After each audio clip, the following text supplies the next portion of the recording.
Alors, il y a un certain nombre de belles expériences qui sont dans la littérature et on commence maintenant à essayer d'observer les zones du cerveau dans certaines situations comme l'empathie, l'amour ou l'affection particulière. Donc, on sait qu'il y a des troubles, des patients qui ont des troubles de ce genre de manifestations humaines et on essaie de trouver les noyaux.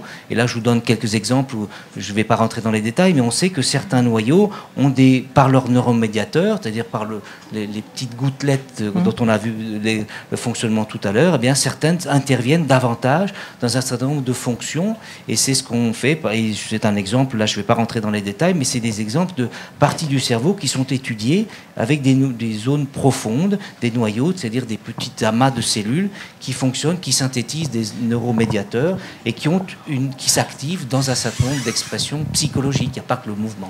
Mais alors moi j'ai une question, parce que là je vois qu'en haut vous avez mis amour. Alors on parle en fait d'émotion, d'accord? On est d'accord, c'est ça l'amour, c'est une émotion? C'est une émotion comme une autre. J'ai raison, je parle sous le contrôle du psychiatre et du public, vous êtes d'accord avec moi? Non? C'est pas une émotion l'amour? Non? Ah mince. C'est déjà pas une que ça. émotion. Voilà, c'est lié à une émotion. Voilà, c'est un peu réducteur ce que je dis. Voilà, une émotion complexe. Une émotion comme la colère, qui est une émotion moins complexe.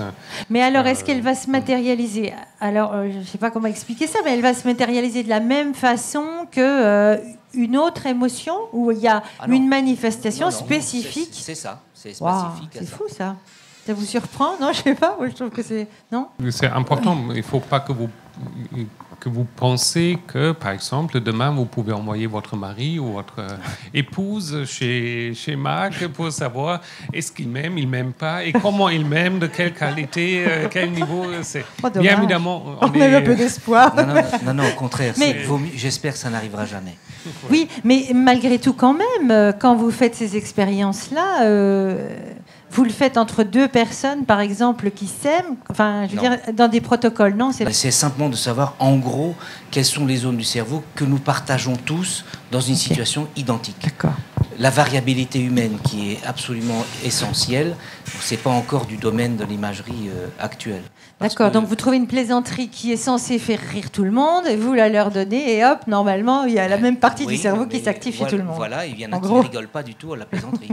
Et on sait ça. Et, bon, il y en a qui ne font pas rire. Normal. Voilà, c'est tout. D'accord.